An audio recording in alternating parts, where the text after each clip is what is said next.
nós possamos aqui mais uma vez nos alegrar em ver o Senhor pregando aqui no próximo domingo, tá? Já dá, é no 15 dias, né? Eles pedem 30 dias, né? Aqui é um mês. Ver o Senhor pregando aqui. Eu gostaria que o Senhor desse uns pulos aqui, dando uns glórias a Deus, mas eu sei que eu tenho que me conter, que algumas expectativas não podem ser muito atendidas, não. Brincadeira, gente, brincadeira. É óbvio que eu não quero isso, pastor. Obrigado, irmão. Capítulo de número 12. Ele fica brincando comigo o tempo todo aí, ó.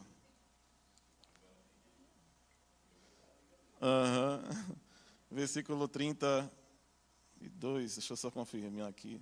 12 e 20. Mateus capítulo 12, versículo 20.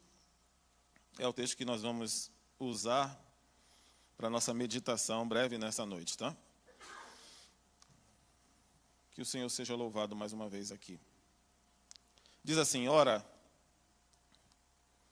Espera aí que eu peguei Marcos aqui, só um minutinho. Ora, nada de hora. Está lá? 12 e 20. Acho que a minha tradução, acho que a de lá está até melhor. Essa aqui é melhor do que a minha. Deixa eu ver a minha aqui. Aquela dali é melhor, vou ficar com a da igreja, tá? A NVI tende a ser mais próxima do nosso contexto. A minha tem uma palavra aqui que é bem cabulosa, que os adolescentes talvez nunca tenham ouvido.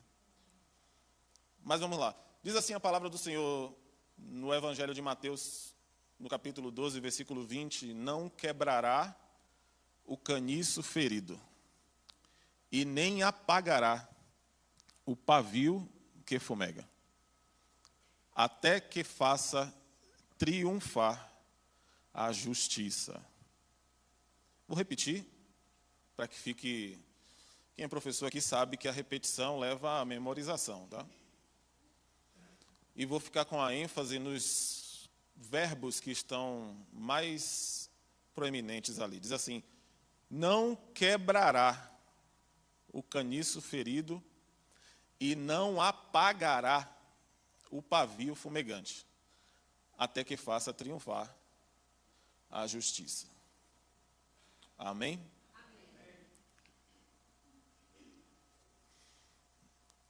Meus irmãos, todas as vezes que nós fazemos exercício físico, nós estamos imprimindo sobre o nosso corpo estresse, força. Nós imprimimos sobre os nossos músculos uma carga de peso e energia com a intenção de ver o crescimento desse músculo. Obviamente que nós temos a intenção única desse fim. E nessa noite eu vou dar trabalho para o câmera lá em cima e vou chamar a atenção de vocês para o processo de purificação, de crescimento que Deus promove em nós através das provações. Eu geralmente não dou logo o tema da pregação, nem vou falando antes de introduzir. Mas eu tenho aprendido muito aqui. Outro dia eu cheguei para a Bruna e em casa, depois de ouvir algumas pregações aqui nessa igreja, e em algumas igrejas mais amigas nossas, e eu fiquei pensando, nossa, eles entregam rápido a mensagem, eles já vão dizendo logo o que vão pregar. Que é um hábito muito interessante. De fato, você perde o elemento surpresa, mas de alguma forma você chama a atenção para aquilo que será dito e tudo que será tratado naquela noite, pelo menos nos 30 ou 40 minutos que está se falando. E eu vim dizer para você que as provações, lutas e dificuldades são a obra de Deus na sua vida, promovendo o seu crescimento. Foi isso que eu vim fazer aqui nessa noite. Portanto, eu gostaria que você que está passando por alguma tribulação, alguma coisa está te deixando inseguro, ou pelo menos preocupado. Uma cirurgia é algo realmente que deixa a gente um pouco preocupado.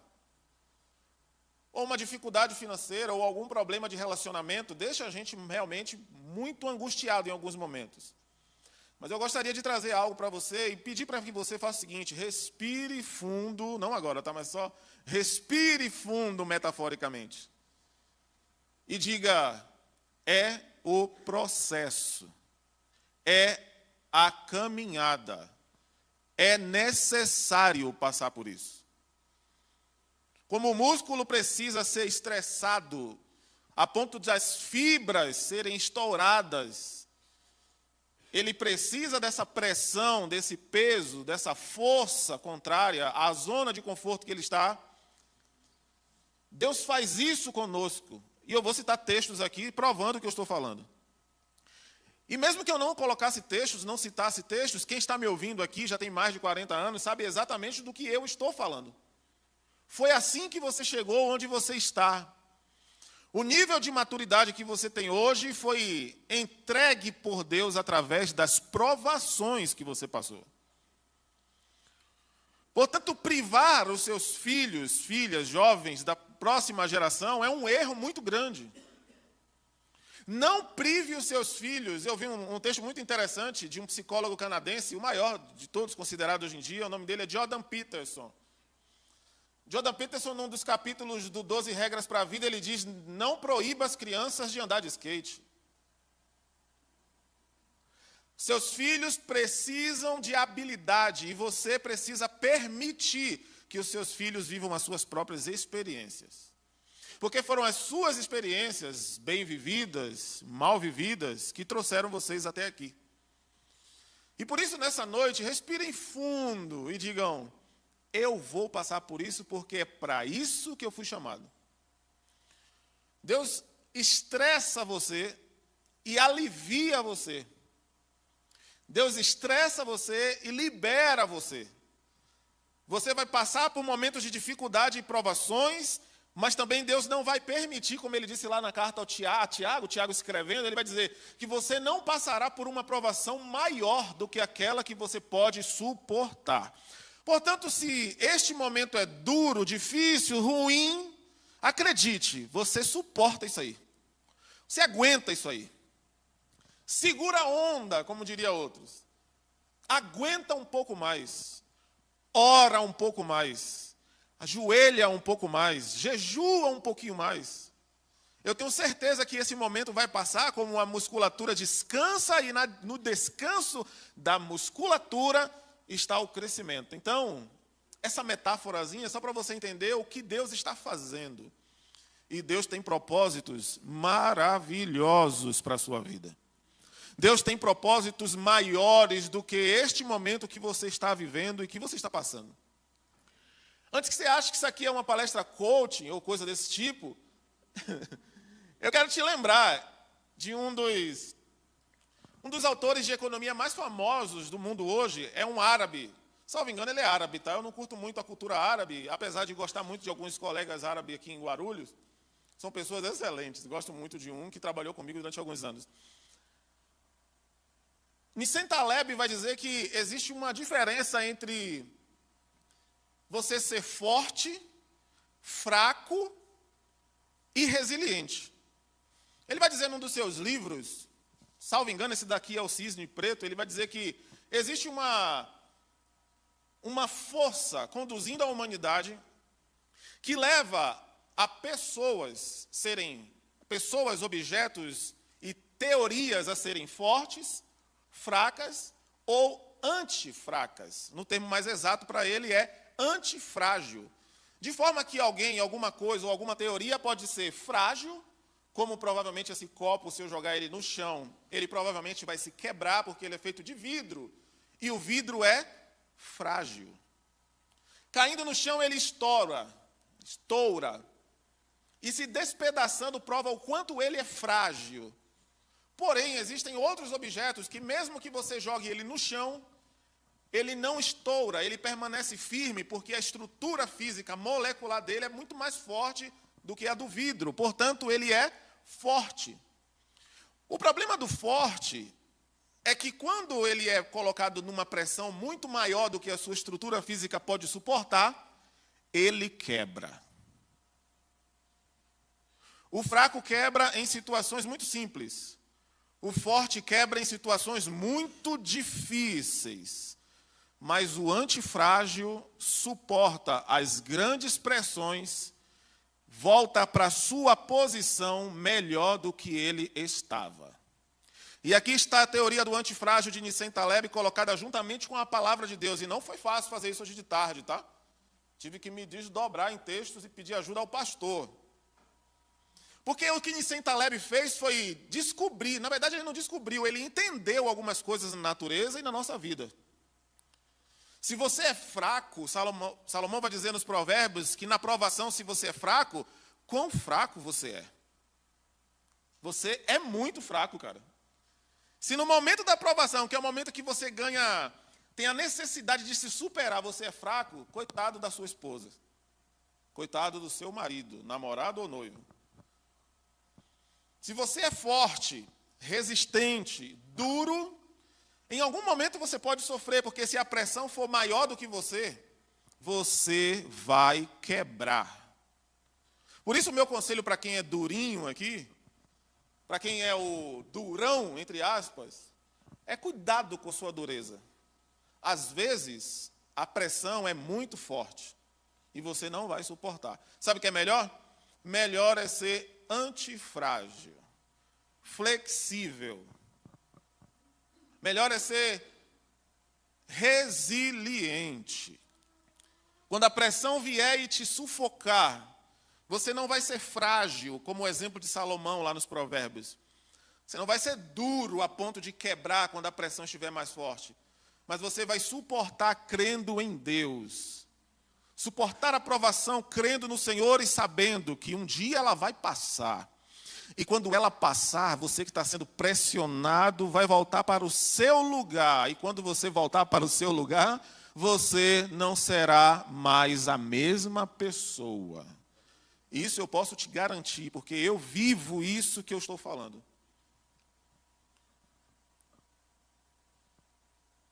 Pausa para raciocínio. Preciso que você venha comigo e lembre-se que em mais 15 minutos que eu vou ter aqui, eu preciso te lembrar que os heróis da fé citados em Hebreus capítulo 11 estão ali por algum motivo. Não estão ali por qualquer motivo. Hebreus capítulo de número 11 é o rol daqueles que resistiram às provações, permaneceram firmes e Deus os exaltou, ou o exaltaram. No momento em que você prova para si e para os outros que estão ao seu redor, esposa, filho, marido, vizinho, colega de trabalho, chefe atribulado, esse tipo de coisa, quando você faz isto, você prova para as pessoas o quanto você está evoluindo.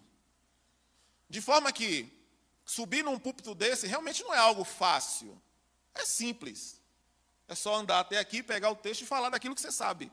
Mas não é fácil, porque exige da sua caminhada um preparo mínimo para que você esteja aqui. E o meu conselho e voto é que, como Lucas estava aqui no domingo, retrasado, você também tenha esse desejo, essa vontade, esse ânimo para edificar a igreja. E para isso, você vai ser pressionado. Porque muitos de nós não têm medo de falar. Muitos de nós têm medo de falhar. E por isso não estão aqui. Mas eu acredito em Deus, piamente no que eu vou falar. Coisas maiores virão. Porque essa pressão momentânea que nós vivemos, e provavelmente tende a piorar com o passar dos anos, e eu estou me referindo ao cristianismo no nosso país, essa pequena pressão que nós estamos vivendo hoje não há de se comparar com a glória que em nós há de se manifestar, diz Paulo na carta aos Coríntios, aos Romanos. O salmista Davi vai dar vários exemplos daquilo que se trata a resiliência. Ele vai colocar em Deus a sua esperança no momento da provação, enquanto está sendo perseguido, quando está sendo privado da liberdade, fugindo, vivendo em cavernas. Daquele que ele serviu, o rei Saul. Do filho dele, quando perseguido, ele aprovou o filho, trouxe de volta, e o filho virando rei, entre aspas, aí há alguma dúvida teológica sobre o reinado de Absalão, e ele tem que fugir do seu próprio filho. Ele põe a confiança em Deus. E em boa parte dos salmos, Davi está dizendo: hoje eu posso estar passando por este problema, mas a minha força vem do Senhor. O Senhor é o meu refúgio e fortaleza, socorro bem presente na angústia. No outro salmo ele vai dizer: a quem temerei, se o Senhor está comigo? Ele é a rocha da minha salvação. Davi é um pequeno exemplo, se bem que é um grande rei, daquilo que nós podemos agarrar nas Escrituras e no corpo das Escrituras encontrar textos, encontrar pérolas como esta do Isaías, capítulo de número 51:10, salvo engano, 51:10, quando Deus diz: não temas, porque eu sou contigo. Não te espantes, porque eu sou teu Deus. E ele continua, ele diz assim, eu te esforço e te sustento com a destra da minha justiça. Destra ali é a mão direita. Quando você está caindo, afundando, lembra de Pedro lá nos evangelhos? Jesus põe a mão dele e pega na tua mão e sustenta você com a mão direita. Essa pressão é momentânea porque você precisa dessa pressão. Senão você não sai dessa zona de conforto. Essa pressão é necessária porque, como o bíceps, você precisa crescer. E para crescer, Deus vai te pressionar. Deus vai apertar. Alguns riem, outros olham meio esbugalados, outros até contraditos, mas a aprovação de vocês é interessante, mas não é o essencial nessa noite. Porque quando subimos aqui, sabemos o que estamos fazendo. E o meu intuito nessa noite é falar para você que, apesar de toda essa pressão, Deus vai te dar graça para suportar esse momento. Portanto, sua oração tem que ser: Senhor, muito obrigado por essa aprovação. Lembra do apóstolo Paulo, na carta, se não for engano, aos Coríntios, ele vai dizer que eu me glorio. Olha que coisa interessante. Eu me glorio nas provações. Sabe o que é se gloriar nas provações? É você dizer: tudo bem, provação está aí, obrigado, Jesus. Que maravilhoso essa provação. Que bênção. Muitos não são provados. E para que haja uma aprovação, é necessário que exista uma provação. Caminhando para o fim, e eu queria até, pode ser, você pode me ajudar aqui, para a gente encerrar? Pode, pastor? Ele pode me ajudar? Muito bom, deixa eu abençoar. Nissim Taleb vai revelar na sua teoria apenas uma coisa simples, que eu aprendi em Salvador. Eu sou soteropolitano, a maioria de vocês sabe disso. E como todo soteropolitano, ama a praia. Guarulhos é uma treva para mim, porque a praia está 2 horas de relógio para chegar numa praia. Em Salvador eu corria 10 minutos de bicicleta e estava perto da praia. Mas eu agradeço a Deus, essa aprovação é por algum motivo. Eu ia para a praia, eu sentava na beira do mar, e quando eu decidi entrar, a primeira onda é sempre a mais simples. Para quem já foi à praia, sabe do que eu estou falando? Todo mundo é paulista aqui, né? Vai que alguém não tenha ido na praia. Quando você vai à praia e tenta entrar no fundo, a primeira onda é a mais simples, é a mais facinha de superar. Ela está batendo aqui no seu tornozelo. E você tem que caminhar para entrar no mar a fundo e gozar do prazer de nadar nas águas. Eita, isso aqui ficou quase... Nossa, isso ficou bom, hein? Para nadar nas águas, você precisa andar e passar pelas ondas. Olha. A primeira onda é a mais fácil. Você diz assim: vou superar fácil. E entro. Bem, a segunda é mais difícil do que a primeira. A terceira é mais difícil do que a segunda. A quarta é maior do que a terceira. E vocês já entenderam onde eu vou chegar. Ondas são necessárias para você gozar do prazer de nadar. Pelo menos na praia. 31 de outubro, eu não vou fazer pergunta para os jovens de que data nós vamos comemorar dia 31 de outubro, tá? Porque eu tenho medo hoje. Medo deles dizerem Halloween. 31 de outubro é o dia da reforma protestante. Perdoe, tá, jovens? Eu pego no pé de vocês, mas tio Fran ama vocês, tá? 31 de outubro é o dia da reforma protestante. Nós provavelmente não lembramos disso. nas empresas, muito menos nas escolas, que dirá, às vezes, nas igrejas. Mas eu queria chamar a atenção de vocês que dia 31 de outubro foi o dia em que foi foi pregada 95 teses por um padre franciscano chamado Martinho Lutero, numa catedral, numa cidade chamada Wittenberg, na Alemanha. Cidade pequena, não era capital. Esse padre tinha um problema sério. Ele não concordava com a maioria das coisas que estavam sendo feitas na igreja. Lembrar que ele não queria destruir a igreja, desconstruir a igreja. Ele queria reformar a igreja. Lembra do músculo que precisa ser quebrado para depois restaurado, ficar maior e mais forte? Lutero tinha problemas com algumas coisas que estavam sendo feitas na igreja e sem o protestantismo ainda vigente, Lutero era só um padre querendo o melhor para a igreja. Não vou entrar no mérito nem nos detalhes aqui. Vocês vivem num país católico, vocês sabem do que eu estou falando. No momento que Lutero põe aquelas teses ali, ele quer um debate, uma discussão, ele não quer destruir, ele quer reformar. E quem já reformou aqui vai entender o que eu estou dizendo. Reformar parece ser mais difícil do que construir do zero. Às vezes é melhor quebrar tudo e construir do zero. Mas reformar requer destruir para reconstruir.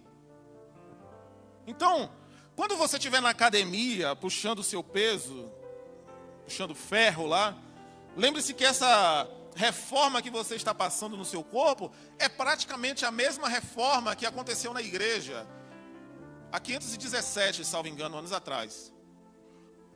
Ele queria melhorar, mas para melhorar precisava reformar. A reforma foi um dos períodos mais graves da história da humanidade. Você estuda ela no 2º grau. Espero que sim ainda, né? A reforma é um dos períodos mais críticos da humanidade porque morreram muitas pessoas na Alemanha. Perseguição de muitos padres na Alemanha. A reforma é um momento de muita dificuldade no mundo inteiro porque na Europa inteira homens de Deus foram mortos por querer reforma. Não quer destruição, quer a melhora. Mas a melhora requer esforço e dedicação.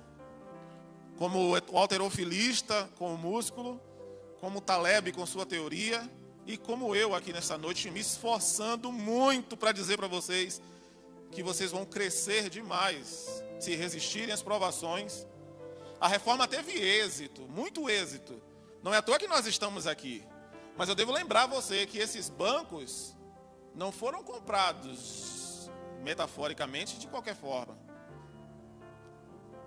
Não foi comprado com dinheiro da igreja. Eu vou exagerar aqui para ganhar o termo, mas esses bancos foram comprados com sangue.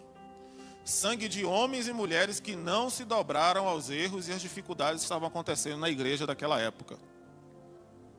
Homens e mulheres que deram seu sangue, queimados, crucificados, mortos, perderam famílias, tiveram seus bens espoliados, foram massacrados, cortados ao meio, crucificados como Jesus, queimados em fogueira. Eita, aqui a coisa ficou estranha agora. Se você nunca ouviu falar disso, que eu acho difícil numa igreja protestante, evangélica, eu espero que você pense muito bem e saia daqui refletindo no que eu vou te dizer e eu encerro. É preciso reformar. E para reformar, a igreja precisa ser antifrágil. E como eu disse no início, antifrágil é sofrer, sofrer, sofrer, sofrer, sofrer, resistir, resistir, resistir e crescer. Glória a Deus.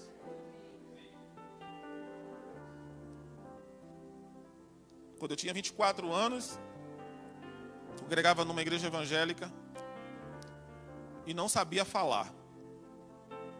Não sei se já falei isso aqui. Eu geralmente não falo isso. Muito. Porque eu era gago. É a hora do jovenzinho. E gago eu não conseguia falar. Mas Deus usou uma moça, porque eu sei que foi Deus, e disse: eu sinto de te dizer um negócio. Esse negócio de cinto sempre foi um problema para mim, tá? Cinto. E ela disse: um dia você vai pregar a palavra fora de Salvador. Eu disse, eu? Ela disse, você. Eu fiz, como todo baiano, fiz, oxe. Saiu e foi embora. 3 dias depois, no círculo de oração, que é um comum na igreja evangélica pentecostal, uma irmã levanta do meio das senhoras e diz assim, Deus está me dizendo, olha, eu não estou dizendo que isso é uma prática que tem que ser seguida aqui, eu estou dizendo que o que aconteceu foi isso. Você vai ser um pregador. E eu fiz, eu? E ela disse, você. Cheguei em casa meio assim, tipo, como que vai ser? Ainda bem que eu pensei, porque se eu fosse falar seria, como que vai ser? Hoje eu brinco. Meses depois, na sede da igreja onde eu congregava, uma moça desce, um homem desce de uma galeria como essa, e ele vem andando, eu estava na frente com os jovens assim, separado, e ele veio, desceu, andou toda a igreja, veio até mim, parou na minha frente e disse, vou te tirar de Salvador e vou fazer você pregar em outras cidades do Brasil. Eu fiz, eu? E ele disse, sim, você. Mas tem um detalhe. Como o músculo tem que hidratar e se alimentar, você vai comer essa palavra. E eu tenho um conselho para você. Você vai pregar, você vai cantar. E o meu conselho é, você tem que se alimentar direito. Antes de ir para a academia, você faz a sua dieta. Você come bem, você dorme bem, você vive bem. Não adianta fazer exercício se seu corpo não estiver alimentado e hidratado. Portanto, eu entendi que, precisando me alimentar, fui comer a palavra, fui entender a Bíblia, entrei num curso teológico e compreendi que Deus iria me quebrar, mas um dia Ele iria cumprir a promessa dEle. E numa pregação, na primeira pregação que eu subi no púlpito, na minha mesma igreja, tremendo igual a vara verde, agarrando o microfone que pesava 4 quilos, eu disse, queridos, boa noite, que a paz do Senhor esteja com todos vocês. As irmãs que estavam no ciclo de oração arregalaram o olho e disseram, não é possível. O que está acontecendo? E eu preguei Oséias capítulo 1 por 40 minutos sem gaguejar uma frase. E eu peguei 40 minutos aqui hoje sem gaguejar uma frase, a não ser aquela que eu decidi gaguejar. Portanto, você precisa ser pressionado, pressionado, pressionado. Mas quando você se gloriar da aprovação, você vai sair dela crescendo. Deus abençoe vocês em nome de Jesus.